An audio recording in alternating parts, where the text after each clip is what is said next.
Yes everyone, Radhe Radhe सभी को। तो आज की वीडियो में हम लोग क्या करने वाले हैं, वैल्यू ऑफ सप्लाई चैप्टर को इन डिटेल में रिवाइज करने वाले हैं। आप लोगों को पता है आपके सिलेबस में जो वैल्यू ऑफ सप्लाई के जो रूल्स हैं वो आपके सिलेबस में नहीं है, बट सेक्शन 15 जो कि हम लोगों को वैल्यू ऑफ सप्लाई में पढ़ना है। ठीक है, जो भी ये कंटेंट मैं आपके सामने यूज करने वाला हूँ वो मैं आपकी अपनी वीडियो में नीचे डिस्क्रिप्शन बॉक्स में डाल दूंगा, वहां से आप लोग क्या कर सकते हैं, डाउनलोड कर सकते हैं। ठीक है, इसी के साथ हम लोग जल्दी फटाफट क्या करते हैं, वैल्यू ऑफ सप्लाई चैप्टर को रिवाइज कर लेते हैं।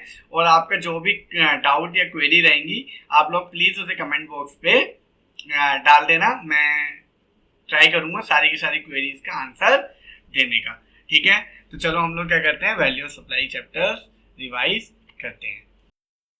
तो वैल्यू ऑफ सप्लाई में हम लोग क्या पढ़ने वाले हैं, सबसे पहले हम लोग पढ़ने वाले हैं importance of value of supply, inclusion क्या होगा, एक्सक्लूजन क्या होगा, और रूल के अकॉर्डिंग हम लोगों को कुछ वैल्यू निकालनी पड़ेगी जो कि आपकी कोर्स में नहीं है। ठीक है, आप लोगों ने सेक्शन 9 में जब पढ़ा था वहां पे लिखा हुआ है कि आपको जीएसटी पे करना है, कौन सी वैल्यू पे, जो कंप्यूट करेंगे हम एज पर सेक्शन 15। ठीक है, सेक्शन 15। अब हो सकता है कि जीएसटी के अंदर जो भी सप्लाई आपकी हो रही है वो क्या है, उसके अगेंस्ट में कंसीडरेशन है। हो सकता है कुछ सप्लाई के अगेंस्ट में कंसीडरेशन नहीं है, क्योंकि आप लोगों ने शेड्यूल 1 की जो सप्लाई पढ़ी है वो शेड्यूल 1 की सप्लाई में आपके पास कंसीडरेशन नहीं होता, स्टिल उसे सप्लाई कंसीडर किया जाता है। तो ये सारी चीजें हम लोग इस चैप्टर में पढ़ने वाले हैं कि इन सारे ट्रांजैक्शन पे जीएसटी किस वैल्यू पे हम लोग देंगे। ठीक है,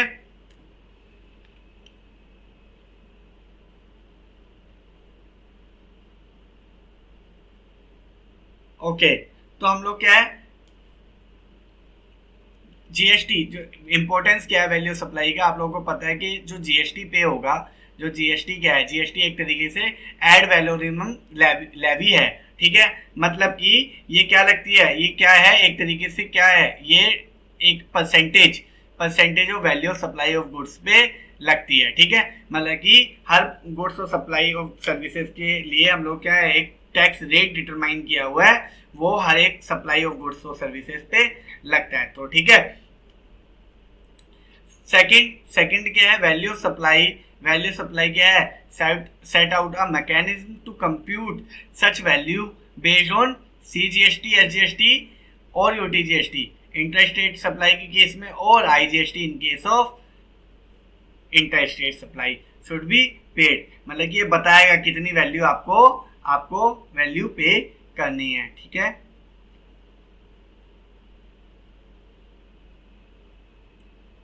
ठीक है।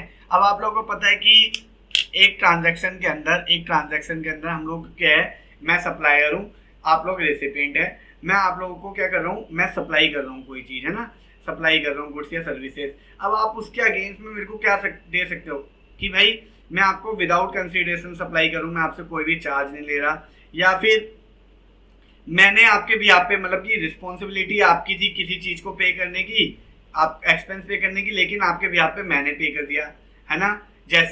जैसे कि सपोज करो कि भाई मैं आपके लिए कोई गुड्स बना रहा हूँ, ठीक है, उसके लिए क्या है, मेरी रिस्पॉन्सिबिलिटी थी रॉ मटेरियल परचेज करने की, लेकिन आपने उस सर्विसेज के अगेंस्ट में या गुड्स और सर्विसेज के अगेंस्ट में रॉ मटेरियल परचेज करके मेरे को दे दिया। ठीक है, रिस्पॉन्सिबिलिटी मेरी थी लेकिन आपने पे कर दी, तो उसका क्या ट्रीटमेंट होगा। या फिर मैंने आपको क्या करा, मैंने आपको 100 रुपए का सामान बेचा और मैंने क्या करा, आपको 10 रुपए का डिस्काउंट दे दिया, या फिर at the time of supply discount दे सकता हूँ मैं, या फिर आफ्टर सप्लाई भी डिस्काउंट दे सकता हूँ, तो उसकी ट्रीटमेंट क्या होगी। या फिर मैं आपका रिलेटिव हूँ, मैंने आपको सप्लाई करी, आप मेरे रिलेटिव हो, तो इस केस में ट्रांजैक्शन किस तरीके से होगी। तो मल्टीपल सिनेरियो हो सकते हैं एक सप्लाई के अंदर। तो हर उस सप्लाई की जो वैल्यू सप्लाई है, किस वैल्यू पे हमें जीएसटी पे करना है, वो हमें इस चैप्टर में पढ़ना पड़ेगा। ठीक है, अब देखो सेक्शन 15 स्टार्ट करते हैं। सेक्शन 15 सिंपली ये चीज कहता है कि जो सप्लाई है, जो वैल्यू सप्लाई है वो ट्रांजैक्शन वैल्यू होगी। ठीक है, जैसे कि मैंने एक एग्जांपल दे रखा है, ये सेलर है, ठीक है, और ये बायर है, ठीक है, ये सेलर है और ये बायर है। सेलर ने क्या करा, ये 10,000 रुपये के गुड्स जो हैं, 10,000 रुपये के गुड्स क्या हुए, बायर को दे दिए, ठीक है। अब ये बायर को 10,000 रुपये के गुड्स दे दिए, अब इस सप्लाई पे, इस 10,000 रुपये पे ही हमें जीएसटी पे करना पड़ेगा। लेकिन इसके लिए क्या होनी चाहिए, दो कंडीशन सेटिस्फाइड होनी चाहिए। क्या, ये दोनों के दोनों सप्लायर और बायर रिलेटेड पार्टी ना हो, और सप्लायर ने बायर से सिर्फ और सिर्फ 10,000 रुपये ही लिए हैं, मतलब कि सोल कंसीडरेशन है, ये जो भी 10,000 रुपये वो सोल कंसीडरेशन है, इसके अलावा आपने बायर से कुछ भी नहीं लिया। अगर ये दो कंडीशन पूरी होती है तो ट्रांजैक्शन वैल्यू जो 10,000 रुपये है वही आपकी क्या हो जाएगी, वैल्यू ऑफ सप्लाई मान ली जाएगी। बेशक आपके एक्चुअल वैल्यू जो है गुड्स की वो कितनी भी हो, चाहे 50,000 रुपये गुड्स आपने 10,000 में बेचा हो, अगर आपका बायर जो है वो रिलेटेड नहीं है और आपने बायर से सिर्फ और सिर्फ 10,000 रुपये ही लिए हैं उस सप्लाई के अगेंस्ट में, तो ट्रांजैक्शन वैल्यू ऑफ सप्लाई मान ली जाएगी, ठीक है। जैसे अब मैंने एक फुल फ्लेज की क्या है एग्जांपल दे रखा है, क्या क्या हम पढ़ने वाले हैं। जैसे सपोज करो कॉस्ट ऑफ गुड्स, जो कॉस्ट ऑफ गुड्स है वो सपोज करो वो 9,000 रुपीज़ का है ना, और 9,000 पे सपोज करो ये टबैको था, टबैको पे क्या लगता है, एक्साइज ड्यूटी भी लगता है। हम लोगों ने क्या करा, एक्साइज ड्यूटी भी लगा दिया, ठीक है, एक्साइज ड्यूटी भी लगाया, कुछ इंश्योरेंस पैकिंग ये एक्सपेंसेस भी लगे, ठीक है, जिसके लिए सप्लायर लायबल टू पे था लेकिन रेसिपिएंट ने पे कर दिया। तो हम लोग क्या करेंगे, इसे ऐड करेंगे, कौन से सेक्शन के अकॉर्डिंग, 15(2)(b) और C के, ठीक है, और ये एक्साइज ड्यूटी 15(2)(a) में लिखा हुआ है, उसके अकॉर्डिंग हम ऐड करेंगे। डिस्काउंट 15(2)(d), ये आपको एग्जांपल बहुत अच्छे समझ में आएगा जब आप एक बार सारा प्रोविजन पढ़ लेंगे। 52(e) में गवर्नमेंट ने सब्सिडी दी, ठीक है, वो भी हम लोग ट्रीट करेंगे, ठीक है, उसका ट्रीटमेंट भी हम लोग करेंगे। टोटल वैल्यू आपकी बन जाती है 10,000 रुपये, उस पर आपको जीएसटी देना है 1,800 रुपये, और ये आपकी टोटल वैल्यू इनवॉइस वैल्यू हो जाएगी, ठीक है। ये हम लोग एग्जांपल एक बार पढ़ेंगे जब हम लोग सारे के सारे एक बार प्रोविजंस देख लेते हैं, ठीक है। अब आप लोगों को पता है कि रेसिपिएंट कौन होता है, ठीक है, रेसिपिएंट कौन होता है। अगर आपकी सप्लाई जो आप सप्लाई कर रहे हैं उसके अंदर, सप्लाई के अंदर गुड्स और सर्विसेज की सप्लाई के अंदर क्या है, कंसीडरेशन पेबल है, ठीक है। मैंने आपको ये फोन बेचा 10,000 रुपये का, तो इस सप्लाई के अगेंस्ट में 10,000 रुपये कंसीडरेशन जो है वो पेबल है आपकी तरफ से। तो अगर कंसीडरेशन पेबल है तो जो बंदा क्या है कंसीडरेशन क्या हो रहा है, कंसीडरेशन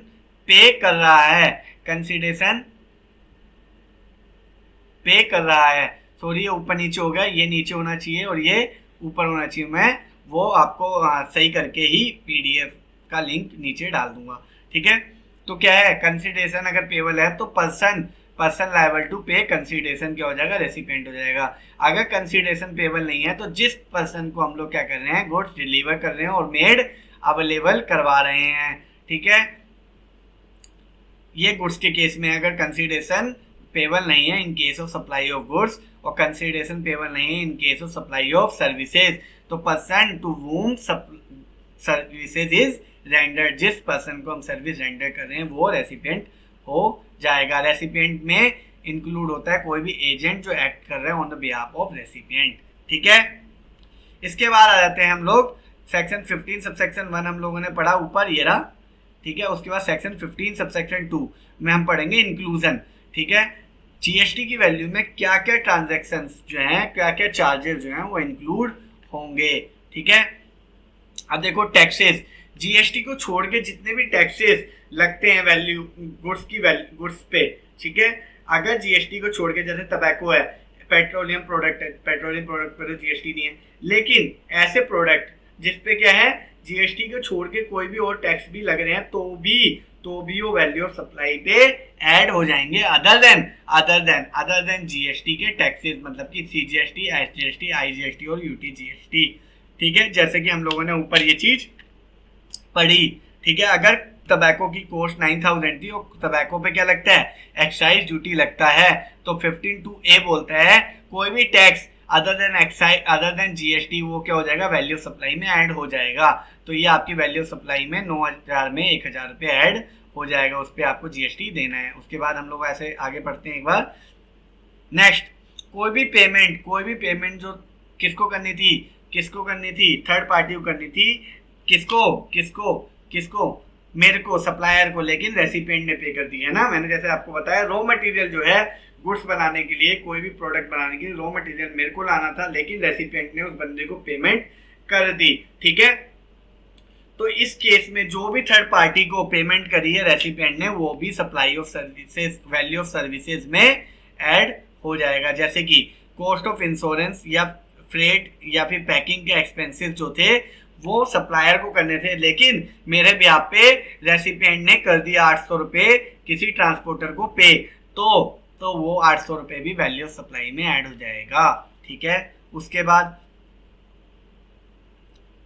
ठीक है, अगर ये एंसिलरी, ठीक है, फ्रेट, आगे हम लोग पढ़ते हैं। अगर कोई भी इंसिडेंटल एक्सपेंसेस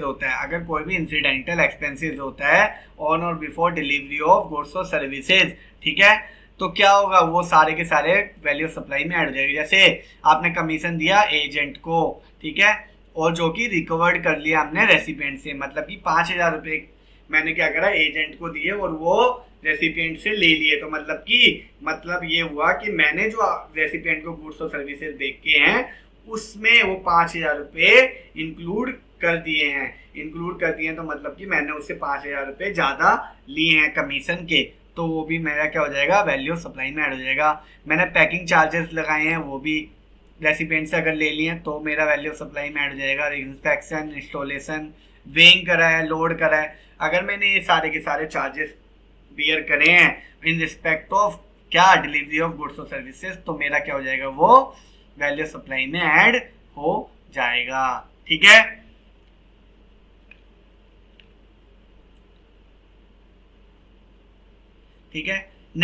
नेक्स्ट आता है कि अगर हमारा क्या है, जैसे कि मैं आपको एक चीज समझा देता हूँ, अगर क्या है, आउटवर्ड फ्रेट और ट्रांजिट इंश्योरेंस कब ऐड होंगे और कब ऐड नहीं होंगे।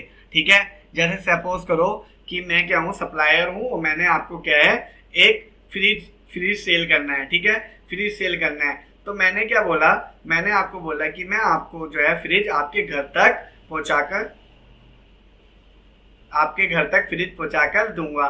ठीक है, अब जब मेरी रिस्पॉन्सिबिलिटी आपके घर तक फ्रिज पहुंचाने की, तो रास्ते का जो डिलीवरी चार्जेस हैं या फिर फ्रेट और इंश्योरेंस जो हैं, ठीक है, वो रिस्पॉन्सिबिलिटी हो गई मेरी। ठीक है, अगर मेरी रिस्पॉन्सिबिलिटी हो गई और मैं आपसे क्या कर रहा हूँ, बाद में चार्ज कर रहा हूँ, तो क्या होगा, वो वैल्यू सप्लाई में ऐड हो जाएगा। अदरवाइज अगर मैंने एक्स फैक्ट्री, मतलब कि आप मेरी क्या शोरूम पे आए और आपने फ्रिज परचेज करा और आप मेरी रिस्पॉन्सिबिलिटी खत्म, तो उसके बाद जो भी फ्रेट या इंश्योरेंस आप पे कर रहे हो ट्रांसपोर्टर को या फिर इंश्योरेंस करा रहे हो, तो वो वैल्यू ऑफ सप्लाई में ऐड नहीं होंगे। ठीक है, क्योंकि वो मैंने आपसे कलेक्ट भी नहीं किए होंगे। नेक्स्ट आ जाता है इंटरेस्ट, लेट फीस और पेनल्टी। आप लोगों को पता है इंटरेस्ट, लेट और फीस, पेनल्टी सप्लाई होती है। पहली बात, हमने उसके ऊपर टाइम ऑफ सप्लाई के प्रोविजन भी पढ़े। ठीक है, आप लोगों को पता है कि ये क्या है, वैल्यू ऑफ सप्लाई का पार्ट भी बनता है। ठीक है, वैल्यू ऑफ सप्लाई का पार्ट भी बनता है। अगर आप कोई भी इंटरेस्ट, लेट, पेनल्टी या फीस लेते हैं रेसिपिएंट से, तो वो वैल्यू ऑफ सप्लाई में ऐड हो जाएगा। जैसे कि हम लोगों ने ऊपर ये चीज पढ़ी, क्या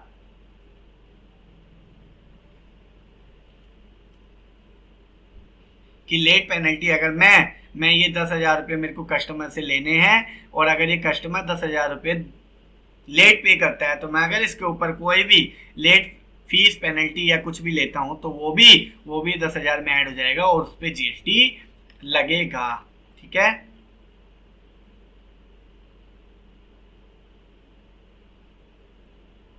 नेक्स्ट मैं आ जाता हूं किस पे, सब्सिडी क्या होता है। देखो, सब्सिडी अगर सेंट्रल गवर्नमेंट या स्टेट गवर्नमेंट देती है, अगर सब्सिडी आपको कोई भी मिली है सेंट्रल गवर्नमेंट से या स्टेट गवर्नमेंट से, तो वो क्या है, वो क्या होगा, वो वैल्यू सप्लाई में ऐड नहीं होगा।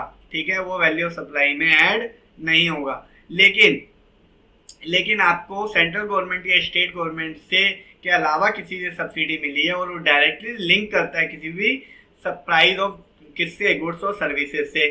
ठीक है, तो उसके केस में क्या होगा, वो सब्सिडी ऐड हो जाएगी वैल्यू में। लेकिन अगर वो लिंक नहीं करता है, क्योंकि क्या बोलता है, प्रोविजन बोलता है directly link to the price. अगर किसी और से सब्सिडी मिल रहा है, वो डायरेक्टली लिंक है, तो वो ऐड हो जाएगा। अदरवाइज वो वैल्यू में ऐड नहीं होगा।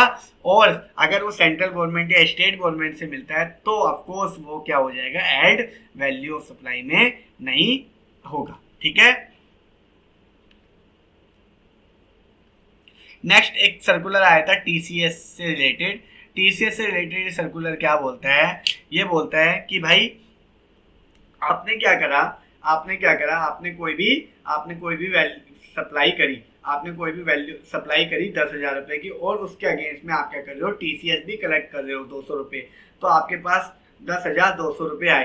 10,200 रुपये आए तो क्या आपको जीएसटी जो है वो 10,200 रुपये पे देना है? जो आपने इनकम टैक्स के अंदर टीसीएस कलेक्ट करा है 200 रुपये, उस पर भी आप जीएसटी देंगे? तो एक सर्कुलर आया, नहीं, जो टीसीएस है वो एक तरीके से क्या है, टैक्स की इंट्रीम लेवी है।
ऑफर देते हैं। जैसे कि कुछ इसमें हम लोग क्या करते हैं, एक तरीके से स्टैगर डिस्काउंट देते हैं ना, स्टैगर डिस्काउंट देते हैं। जैसे आप लोग क्या करोगे, ज़्यादा से ज़्यादा परचेज करोगे तो ज़्यादा से ज़्यादा आपको डिस्काउंट मिलेंगे, है ना।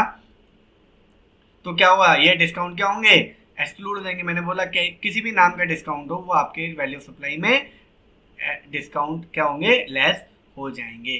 ठीक है, इसी तरीके से आप लोग देख लेना एक बार क्या, जैसे देखो ये एक्सक्लूड हो जाएंगे। ठीक है, बाय मोर सेम मोर, वैसे क्या होता है बाय मोर सेम मोर क्या होता है, जैसे आप लोगों को बोला गया आप इतना ज़्यादा परचेज करोगे तो आपको डिस्काउंट मिलते रहेंगे। अगर ये जो डिस्काउंट है वो क्या होते हैं, ये क्या होते हैं, आफ्टर सप्लाई भी मिलते हैं। अगर आफ्टर सप्लाई मिलने तो वो 3 कंडीशन हम लोगों ने देखी है, क्या एग्रीमेंट में होना चाहिए, लिंक्ड होना चाहिए, और तीसरा प्रोपोर्शनेट आईटीसी रिवर्स हो जाना चाहिए। ठीक है,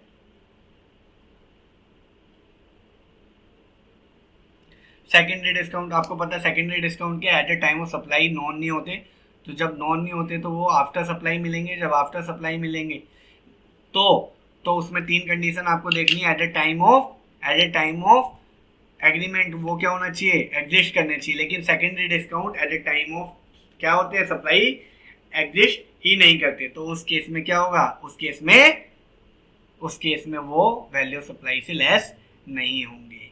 ठीक है, ओके।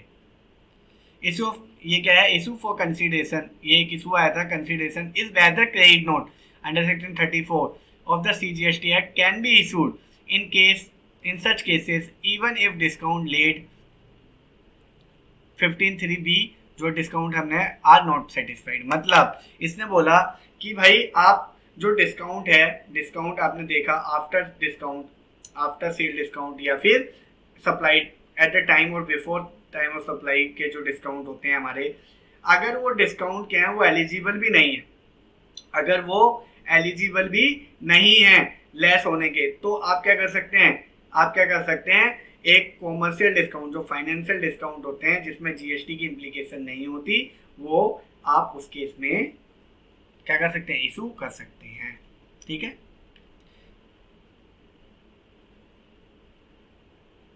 नेक्स्ट आता है हमारा value to be adopted by computing GST on service. देखो बिजनेस फैसिलिटेटर और बिजनेस कॉरेस्पॉन्डेंट की सर्विसेज आप लोगों ने देखी है। ठीक है, उस केस में क्या होता है, जो बिजनेस फैसिलिटेटर और कॉरेस्पॉन्डेंट होते हैं कस्टमर को सर्विसेज देते हैं ऑन बिहाफ ऑफ बैंक। ठीक है, जब वो कस्टमर को सर्विसेज देते हैं तो उनसे कोई भी वैल्यू या फिर कोई भी चार्जेस क्या करते हैं, वो कलेक्ट नहीं करते। डायरेक्टली बैंक जो है, बैंक क्या करता है, कस्टमर से कलेक्ट करता है।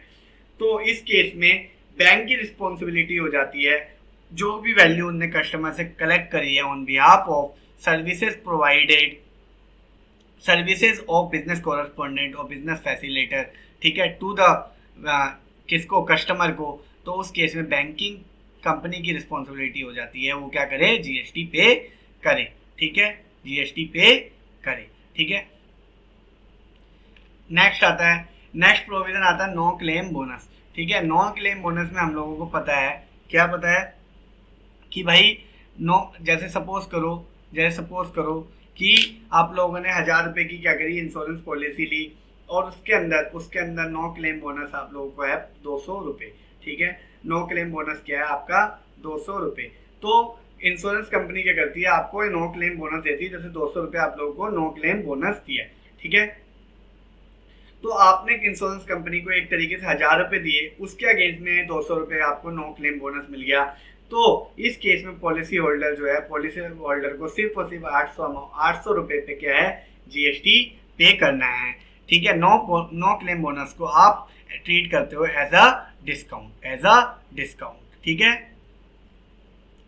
अगर आपकी वैल्यू ऑफ सप्लाई नहीं निकल पा रही है, आपकी वैल्यू ऑफ सप्लाई डिटरमाइन नहीं हो पा रही है, ठीक है, 15 किसमें, 1 में, 2 में या 3 में, तो आप क्या हो, आपको वैल्यू सप्लाई डिटरमाइन करनी है as per the rule given in section 15 subsection 4 और 5, जो कि आपके सिलेबस में इंटर के नहीं है, वो आपको फाइनल में जाके पढ़ने हैं। ठीक है, इसके बाद ये मैंने कॉन्सेप्ट बिल्डर्स आपको दे रखे हैं, जो कि आईसीआई के बुक्स से एग्जांपल्स जो हैं वो मैंने आपको यहाँ पे दे रखे हैं। तो आप इसे एक बार पढ़ लेंगे तो आपको बहुत सारी क्लैरिटी अच्छे से आ जाएगी। ठीक है,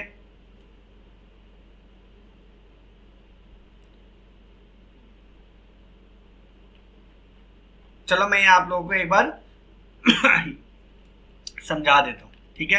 मैं आप लोगों को ये एक बार समझा भी देता हूँ। जैसे सपोज करो होलसेल प्राइस जो था 1 मैट्रिक टन और सीमेंट का कितना था नॉर्मल केस में वो 7,000 रुपये का बेचता था, ठीक है। लेकिन उन्होंने एक्स लिमिटेड ने क्या करा, एक कस्टमर को कितने का बेचा, 6700 का, जो कि क्या था, वो अनरिलेटेड था। आपको पता है कि आपके प्राइस क्या होना चाहिए, सोल कंसीडरेशन होना चाहिए और बंदा रिलेटेड, रेसिपिएंट रिलेटेड नहीं होना चाहिए। उस केस में transaction value he value of supply हो जाएगी। तो इस केस में क्या है, सोल कंसीडरेशन 6700 रुपीज़ है और ये क्या है, रिलेटेड भी नहीं है। तो इस केस में 6700 रुपीज़ क्या हो जाएगी, आपकी वैल्यू ऑफ सप्लाई हो जाएगी। सेकंड जो है, सेकंड आप लोगों को का क्या है, supply price at 2000 is made with a actual credit period 1 month, ठीक है। आपने 2000 रुपये की सप्लाई करी और 1 महीने का क्या करा, क्रेडिट पीरियड दिया। अगर क्रेडिट 1 महीने के अंदर नहीं मिलते हैं पैसे तो 12% पर एनम के हिसाब से क्या मिलेगा, इंटरेस्ट देना पड़ेगा रेसिपिएंट को, ठीक है। अब क्या है, पेमेंट जो रिसीव हुई है आफ्टर लैप्स ऑफ 2 मंथ, ठीक है, from the date of supply, मतलब कि 1 महीने लेट पेमेंट की है। तो 12% के हिसाब से 2000 रुपये 1 मंथ का कितना अमाउंट लगता है, कितना इंटरेस्ट हो गया, 20 रुपये, ठीक है। अब आप लोगों को पता है क्या है, वैल्यू ऑफ सप्लाई में लेट फीस इंटरेस्ट जो है वो इंक्लूड होता है। तो वैल्यू ऑफ सप्लाई इस केस में क्या हो जाएगी, 2000 और प्लस 20 रुपीज़, 2020 रुपीज़ क्या हो जाएगा, वैल्यू ऑफ सप्लाई हो जाएगी, ठीक है। नेक्स्ट हम लोग पढ़ते हैं, ठीक है। नेक्स्ट हमारा क्या है, अगर एक नोटबुक 50 रुपये की थी, ठीक है, और एक कंपनी ने अपने CSR फंड को यूज करके सेलर को कितने पे कर दिए, उस नोटबुक के अगेंस्ट में 30 रुपये पे कर दिए, ठीक है। अब 50 रुपये में से 30 रुपये क्या करा है, उस कंपनी ने CSR फंड दे दिया, ठीक है। तो अब स्टूडेंट को सिर्फ और सिर्फ 20 रुपये की वो नोटबुक पड़ेगी, ठीक है। अब 20 रुपये की जो नोटबुक पड़ेगी, तो आप इस केस में क्या देख सकते हैं, इस केस में जो सब्सिडी है जो प्रोवाइड करी है, किसने करी है, किसी कंपनी ने करी है। तो आप लोगों को पता है subsidy provided by other than central government और स्टेट गवर्नमेंट, वो क्या हो जाता है, ऐड हो जाता है, वो प्राइस में ऐड हो जाता है। तो इस केस में 50 रुपये पे आपको GST पे करना पड़ेगा उस सेलर को, ठीक है। और अगर ये सेम सब्सिडी कौन करता, सेंट्रल गवर्नमेंट या स्टेट गवर्नमेंट देता, तो नोटबुक की वैल्यू जो है 20 रुपये पे GST देना पड़ता, ठीक है। रॉयल बिस्किट ने 30% डिस्काउंट दे दिया अपना लिस्ट प्राइस से, किसको, डिस्ट्रीब्यूटर को, ठीक है। अब क्या था, एक कार्टन था किसका, स्पाइस बिस्किट का। In the tax invoice the list price कितना था उसका, 200 रुपये था, ठीक है। 200 रुपये में 30% उन्होंने क्या करा, डिस्काउंट दे दिया, तो फाइनल प्राइस 140 रुपये। तो आपको पता है सब डिस्काउंट मिल गया eight the time of supply, तो आपको 140 पे क्या करना है, वैल्यू ऑफ सप्लाई मानकर GST पे करना है, ठीक है। उसके बाद क्या हुआ, देखो एक the agreement of Raju electrical appliances, अपने डीलर के साथ राजू ने क्या करा एग्रीमेंट करा कि परचेज ऑफ राइस कुकर, है ना, rice cooker over 1000 pieces in the Diwali month will entitle to them क्या, डिस्काउंट ऑफ 5% पर कुकर। मतलब कि अगर वो 1000 रुपये से ज़्यादा दिवाली पे 1000 से ज़्यादा क्या करते हैं, कुकर खरीद लेते हैं, तो उन्हें क्या होगा, हर एक कुकर पे 5% का क्या मिलेगा, डिस्काउंट मिलेगा, ठीक है। हर एक कुकर पे 5% का डिस्काउंट मिलेगा, ठीक है। अब लेट सपोज करो कि क्या है, ये जो डिस्काउंट है वो 1000 कुकर खरीदने के बाद सब पे एक साथ मिलने वाला है। तो ये क्या हो गया, आफ्टर सप्लाई डिस्काउंट हो गया है। तो आफ्टर सप्लाई डिस्काउंट पे हमें 3 कंडीशन देखनी थी, क्या है, सबसे पहले eight the time of supply क्या है, एग्जिस्ट करता था, यस, उनका पहले से ही एग्रीमेंट हो चुका है कि आपको डिस्काउंट मिलेगा। सेकंड क्या था, ये लिंक्ड हो जाएगा क्योंकि हर एक कुकर पे 5% मिलने वाला है। तीसरा क्या है, उन डिस्ट्रीब्यूटर को प्रोपोर्शनेटली ITC जो है वो क्या करना पड़ेगा, रिवर्स करना पड़ेगा, ठीक है। तो डीलर को क्या करना पड़ेगा, ITC रिवर्स भी करना पड़ेगा, ठीक है। तो इस केस में क्या हो जाएगा, जब ये तीनों कंडीशन अगर पूरी होती हैं तो ही वैल्यू ऑफ सप्लाई से ये अमाउंट जो है डिस्काउंट का डिडक्ट हो पाएगा। ठीक है,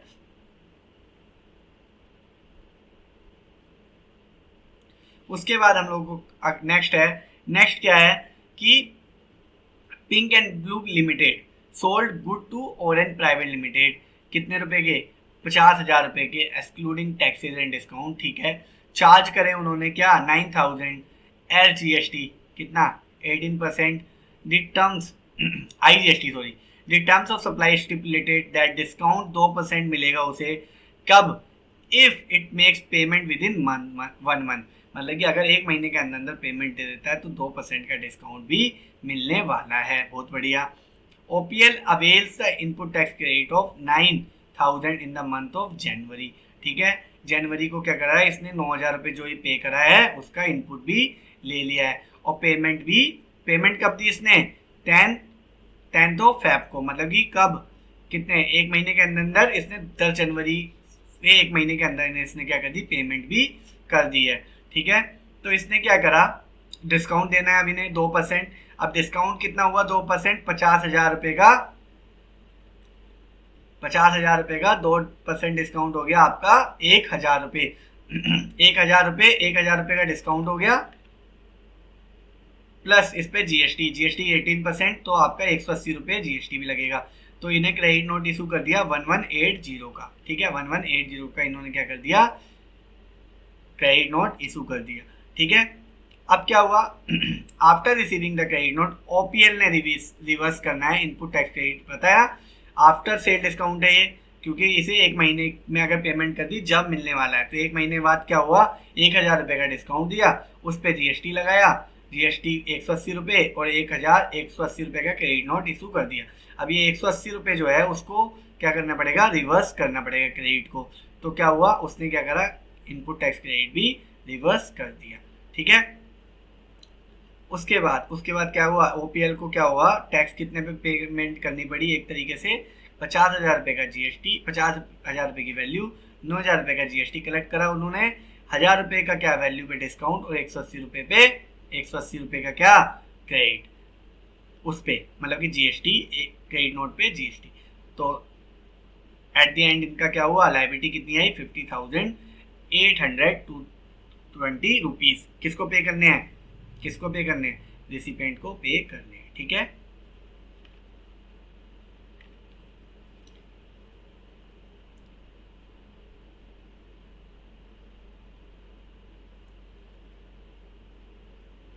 उसके बाद क्या होता है, अगर इसी एग्जांपल में if the terms of supply did not provide a discount of 2%, अगर यहाँ पे नहीं होता 2% का ऑप्शन, ठीक है, but PVPL offers such discount to OPL at the time of payment after negotiation, ठीक है, the discount will not be allowed as deduction, ठीक है, from the value. PVPL will issue a commercial note, ठीक है, credit note for only the value of discount, ठीक है। तो क्या करता है, अगर वो क्या है eight the time of supply अगर ये डिस्काउंट क्या है एग्जिस्ट नहीं कर रहा होता, तो ऑफ कोर्स क्या है वो डिस्काउंट वैल्यू ऑफ सप्लाई से लेस नहीं होता, और इसको क्या करना पड़ता, पीवीपीएल को क्या करना पड़ता, कॉमर्शियल नोट इशू करना पड़ता उस डिस्काउंट के आगे, ठीक है। अब कंपनी ने अनाउंस करा है turnover discount after reviewing dealer performance during the year, ठीक है। डिस्काउंट किस पे, परफॉर्मेंस बेस्ड है, ठीक है। क्या है, as the discount were not known at the time of supply, ठीक है। अब उन्होंने क्या कर दिया, आप ड्यूरिंग द ईयर क्या करा, परफॉर्मेंस को देख के टर्नओवर डिस्काउंट क्या कर दिया, अनाउंस कर दिया। लेकिन क्या है eight the time of supply क्या है, ये क्या नहीं था, डिस्काउंट नोन नहीं था, पता ही नहीं था, तो क्या होगा, ये डिडक्ट नहीं होगा, ठीक है। नेक्स्ट हमारा आता है grand lease contract with ABC company to conduct a dealers meet, ठीक है। इन्होंने क्या करा, कॉन्ट्रैक्ट करा डीलर्स मीट कंडक्ट कराने के लिए। In furtherance of this grand lease contract with vendors to deliver goods और सर्विसेज, है ना, like water, soft drinks audio system, projector, catering, ये सारी चीज़ें एट द वेन्यू, ठीक है, जहाँ पे मीटिंग होने वाली है, ठीक है। ग्रैंड वीज is liable to make this payment as contracted. This soft drinks supplier wants payment upon delivery. ABC company agrees to pay the bill raised by the soft drink vendor on Grand Wins on receiving the crates of soft drink. The amount is not billed by to AB company. However, it would be added to the value of supply provided by for the payment of GST. ठीक है, ये बहुत easy था। इसी के साथ क्या हुआ, आप लोगों का वैल्यू ऑफ सप्लाई चैप्टर जो है वो पूरा कंप्लीट हो जाता है, ठीक है। आपकी कोई भी क्वेरी या आपका कोई भी सजेशन होगा, आप कमेंट बॉक्स पे इसको मेंशन करना, ठीक है। ये पीडीएफ का जो लिंक है मैं आपको क्या करूँगा, डिस्क्रिप्शन में दे दूंगा। आप क्या कर सकते हो, टेलीग्राम चैनल को विजिट करके वहाँ से इस पीडीएफ को डाउनलोड कर सकते हो। इसी के साथ मैं क्या करता हूँ, अब आपके साथ अगले चैप्टर की रिवीजन लेके आऊँगा। जब तक के लिए बाय बाय, नमस्कार, राधे राधे सभी को, बाय, थैंक यू।